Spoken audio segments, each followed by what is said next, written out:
situation anyway. To me, it's a win-win. But I'm in a no-win because if I knock him out fast in the first round, they're gonna be like, oh man, this wasn't worth it. If I let it go a few rounds and drag it out, they're gonna be like, oh man. All I can say is most of my opponent, they can easily say something before the fight. I mean, that's usually what I hear from them. That I'm easy opponent, I'm easy to beat. But the thing is, when we get to the ring, it changes. It will change. When Manny Pacquiao was asking for a rematch, Mayweather has to do this fight because he needs that bread. At a heated press conference, Floyd Mayweather Jr. confidently declared that he would step into the ring with Manny Pacquiao, enjoy himself, and secure an easy victory, insisting it's a win-win situation for him and simply part of what he naturally does. What I do best, and that's beef. Manny Pacquiao said that his opponent trash-talked him before the fight, claiming he would be easy to beat. But on fight night, he would prove who is truly easy to beat. And focus my training, focus for the fight. And I just want to make sure that the fans will not be... Manny Pacquiao explained that this rematch means a great deal to him because he wants to remove all doubts from the fans, insisting that he was not in his best condition during their first fight. It's an exhibition fight. What was your reaction to that? The contract that we signed is not an exhibition fight. It's a real fight, and we both signed already the agreement, the contract, so he gets his advance. So there's no reason that this fight will not happen. How badly do you want to fight Floyd once again? What would it mean for you to get back into the ring against your old rival? Really important to have another one with him because of the last time that we have, because first I have a problem with my shoulder before the fight. I got injury, and second is there's a question about the decision on that fight. So for me, it's necessary to have a second fight to answer all those questions in the fans. And Manny, what would you need to do differently this time to ensure that the result goes your way in the rematch? Well, I have to work hard. It's not that easy, but I have to discipline myself and get ready to training camp. And Carmelo Mauldin said he sees Floyd Mayweather Jr. winning the rematch again, believing his experience, defensive skills, and ring IQ will allow him to control Manny Pacquiao and secure another convincing victory with ease. I'm excited though. God willing, I'll be on the undercard. There's a lot of rumors. So I'm just staying ready. I'm excited for it. Do you think? It's going to be an exhibition. It's going to be a pro match. It's kind of up in the air, right? Do you know anything of what's going on with that whole thing? Nah, I don't. I mean, from what I'm seeing, it's still like Floyd was saying some exhibition stuff, and Pacquiao was saying some real fight stuff. So we just waiting, but I know as much as the people, Manny Pacquiao said that Floyd Mayweather Jr. is simply afraid of facing him again, claiming the excuses keep coming because deep down he knows the outcome would be different this time around. Everyone's decision, but I hope that on that decision, announcement of Floyd that he will, what he signed is a real fight, so he should fulfill his commitment. Have you seen any of Floyd's exhibitions that he's fought through the years? Did you watch any of them? No. Okay. I was wondering what you thought as a scout of how Floyd looked. To me, this sounds like this comes down to what does Floyd value more, money or his own, right? And Manny, look, obviously it didn't go your way when you fought Floyd in 2015. Still the biggest fight in boxing history, business-wise, shattered all the records. Everything you accomplished, Max saying that you're number 2. The greatest, who is the like, the blah blah blah, the winner like that. Because Floyd Mayweather is running around, and he won the fight. I do want to ask you this though. When you guys were both at your prime, right, and we waited for 5 years, you guys fought. Why didn't you guys fight in that period where you were the man, he was the man? Because I'm a boxing fan. You one of my favorites. I need to know so when I can tell my kids why y'all both didn't fight at your prime of your career. No, you know what? Because that was way back. Floyd is my fan. one of my family. Wade Plemons highlighted that despite Floyd Mayweather Jr. and Manny Pacquiao nearing their 50s, the announcement of a rematch after more than 11 years has sparked massive excitement among boxing fans worldwide. The hype of this, that's the interest of it, right? Two of the biggest names in the history of the sport. They're both old, we get that, but they're both doing this in a pro fight. This will not be an exhibition, it'll be a pro fight. So it is gonna go on someone's record. Could Manny actually take Floyd's O away? And here I am getting drug into this thing, and you know what? I'm not even mad about it because I understand what it is. It's not gonna be the highest level of fight between these two, and I don't think it sullies their name any worse than what Floyd was doing with what, John Gotti III?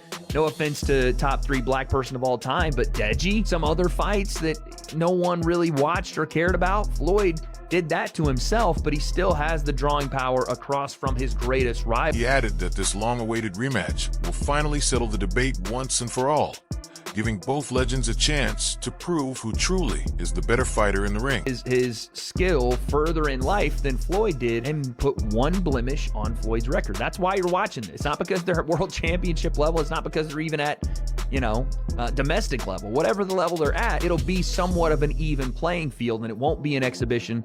So there's that. Now, obviously, the first fight was a bit of a bore. Even though I think we're going to do a breakdown, I would love to get my hands on the footage of that first fight to do a full fight breakdown here on the channel. Hopefully we can get that done. I think it just needs to happen, and we have time. This is announced in February, so we have March, April, May, June, July, August, 7 months before we get to the fight, and I think that'll be an interesting breakdown to go back and look at, because there was nice exchanges in that fight. And no, again, it wasn't the most volume heavy. Robert Garcia said Manny Pacquiao is the true GOAT, not Floyd Mayweather Jr., because fans genuinely love Manny for his humility, exciting fighting style, and fearless attitude, which made him a global icon beyond boxing and respected worldwide.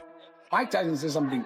To be the GOAT, it's not just because of your boxing record. You got to be loved, accepted by the fans, and everybody loves Pacquiao. Like Tyson says, walk down the street without bodyguards and cheer everybody that comes up to you and shake hands. And when you can't do that... Timothy Bradley said that Floyd Mayweather Jr. believes he can beat Manny Pacquiao easily, which is why he is willing to step into the ring again. And he also thinks he is better than Mario Barrios, giving him confidence to take the fight. Be in the ring with him. Yeah, you know Mr. Sensitive. I love Mayweather, but let's keep it a buck. Oh, he's sensitive as hell. Not only is he sensitive, the man, he's insecure like hell. He's insecure, and he gotta have a leg up on your. And he saw the Barrios fight, and Barrios just got smashed by Ryan Garcia. And then now he like, oh shit, well Barrios is alright. I'm better than Barrios. Even though I'm damn near 50, I'm still better than Barrios. My experience, my hand speed. Jose Ramirez, who had the valuable experience of training closely alongside Manny Pacquiao in camp, speaks with deep admiration and respect about Manny's incredible condition and dedication inside the gym. Ramirez explains that even at this stage of his legendary career, Pacquiao continues to look extremely sharp, fast, and explosive during training sessions. He notes that Manny's energy never drops, and his intensity remains at a level that surprises many people who expect him to slow down with age. According to Jose Ramirez, Manny's work ethic is still one of the strongest in boxing today. What does Jose Ramirez learn from Manny Pacquiao when you're in camp with him 3 times? What did you pick up from him? Honestly, his work ethic, and the best work ethic. The best work ethic. No like this. Every morning we used to get together and run. Even on sparring days, he runs. With 20, 30, 50 people? Even yeah, man, he has a lot of support out there. And that's amazing. It's like a movie. It's like Rocky. We would go to the mall, and just because people knew we were his sparring partners, they wanted a picture with us. He's the man. He is the man. He's so humble, though. He doesn't know he's Manny Pacquiao. Very down to earth. There was always like a crowd of 25 to 40 people outside the gym, from ladies to kids. He gives them money, and he's give them all money before he walked in. Yeah, he's very generous, and he's very humble. He doesn't let the fame change. Like you never let the fame change you or nothing. You're the same person I met when you were a kid. But what did you learn boxing-wise? He pushes himself every single day with the same hunger, discipline, and passion that defined his prime years as a world champion. Jose Ramirez emphasizes that Manny Pacquiao does not train like a fighter who is near the end of his career, but instead like someone who is still chasing greatness and improvement. Inside the gym, Manny consistently shows powerful combinations, quick footwork, and sharp timing that make him look dangerous even now. Ramirez highlights that Pacquiao's mindset is what truly separates him from others as he approaches every session with full focus and determination. This mentality not only motivates his teammates, but also proves that Manny Pacquiao remains a serious and highly dangerous competitor in the sport. Those punches that he just throw, you know, he just throw, and all of a sudden, boom, boom. Yeah, you don't see it was that unexpected power.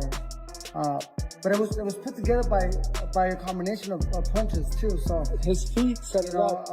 He got a heavy hand, so he used to slam his punches really good and pinpoint his shots really good. So he used to go to the top, body back to the top, and the second one was just boom, one punch. What's the craziest thing you've seen him do in the gym, that sparring partner? Not you. Oh, brother, he I was lucky not to get hit by one of those left hands, but he dropped.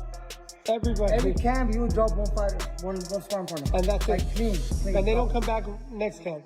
Well, you know. Robert Garcia shared his view that Floyd Mayweather Jr. is not approaching training with complete seriousness, suggesting that his preparation may lack the intensity expected for such a high-profile matchup. In contrast, Garcia praises Manny Pacquiao for his relentless commitment and strong work ethic throughout camp. He describes Manny as extremely dedicated, constantly pushing himself to the limit and training with a clear sense of purpose. According to Garcia, Pacquiao's intensity, discipline, and hunger still resemble those of a much younger fighter, showing how badly he wants this opportunity. He believes that Manny's focused mindset and willingness to outwork his opponent could play a major role when they eventually step into the ring, giving him a strong competitive edge. That's doing workout. That's just to be in to be able to box for 12 rounds. Mayweather's not killing himself in sparring. He's not killing his legs in running. But I bet you he's doing workouts that are not gonna kill his legs and are not gonna fuck him up when he comes to sparring. But I bet you he's for the fight, and I bet you don't win by decision. You think Mayweather's decision? Manny's motivated. Manny's burning himself out. Too much runs like a true champion does. But he's 48. Mayweather's older, Robert. Yes, but he's not doing the same workouts that Manny's doing. Manny's showing it to the world. Manny's running in front of 50. But he looks good when you watch. He's running hard, and he's gonna. His body can't take that much. His body can't take that much. Mayweather knows his body can't take that much. That's why he's doing different trainings. Sean Porter talked with Sean Zittel about Floyd Mayweather Jr. and how people often misunderstand his mindset and personality outside the ring. Porter explains that Floyd does not really care what people choose to believe about him, even if they think he is broke. He suggests that Floyd may actually be comfortable letting people think whatever they want because it does not affect his reality or success. However, Porter also argues that deep down Floyd is a proud competitor who built his entire identity around money, status, and achievement. Without that image, Porter feels Floyd would feel like he has nothing left. He also mentions that Floyd's money persona is a big part of his legacy, even if it is partly a mindset and performance. Probably okay with people thinking that he's broke. He probably likes the fact that people think he's broke. Think so? I don't know, Sean. Hell yeah, not Floyd Mayweather. You don't think Floyd No, we're humble. Everything he built was on money. If he don't have money, he don't have nothing. So you don't think we good with just our family? No, I'm not saying he's broke. No, hell no. So you don't think he all right with people thinking? Hell no. I feel different. Hell no. I guess I was wrong, TMZ. Every time take. I made this great investment. Right. I did this investment, lie about stuff. That's Floyd Money Mayweather. He does not want to be broke in nobody's eyes. He lying about his. I'm just saying, that's his whole persona. You just looked up in the air like you just said. I'm just saying. But literally, he's my favorite fighter. Yeah. I know that. Timothy Bradley explains that Floyd Mayweather Jr. is likely thinking he still has the experience, hand speed, and conditioning to compete at a high level again. According to Bradley, Floyd believes he takes good care of himself, has stayed active through exhibitions, and still has enough skill to beat Manny Pacquiao. He even suggests that seeing what Mario Barrios did to Manny may have boosted Floyd's confidence and helped fuel talk of a rematch. Bradley says this is the main reason the fight rumors feel real, even if many fans are surprised. He also points out that the business side is driving everything, especially with platforms like Netflix investing heavily in major combat sports content. He explains how Netflix has evolved, bringing in big names, podcasts, and now legendary fighters like Floyd and Manny to attract global audiences. While Bradley appreciates seeing legends return, he also feels the timing is a bit late, but admits the whole world would likely still watch it if it happens. This fight is happening. The rumors are damn true. It's sad, but it is what it is. And you know what? The money right now for content is crazy. Netflix is paying for any type of great-ass content, man. If you seen the change with Netflix, man, I almost canceled my damn subscription with Netflix because I got sick and tired of seeing the same boring ass on Netflix. And now they got this woman in place now, and she's seeking out, and she want the best of the best content. You know, they got podcasts and stuff all on Netflix now. I mean, it has grown crazy. So, you know, Jake Paul opened up the Netflix avenue. Yeah, he opened it up. And now, you know, you got old legends like Mayweather and Manny Pacquiao.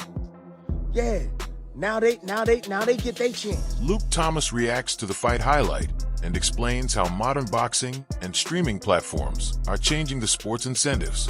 He says the idea of Floyd Mayweather Jr. and Manny Pacquiao returning for a rematch is driven more by business than fan demand. According to him, platforms like Netflix want to enter the live sports market, and big names like Floyd and Manny still carry enough popularity to attract massive global attention when combined, even if their peak years are behind them. Luke Thomas points out that if this fight were on traditional pay-per-view, it likely would not even get made. And that might do pretty good numbers for them on the streaming platform. But this is what I mean. If this fight were on pay-per-view, I don't know if it would get made. I mean, in the end, it might actually get made because these guys need money.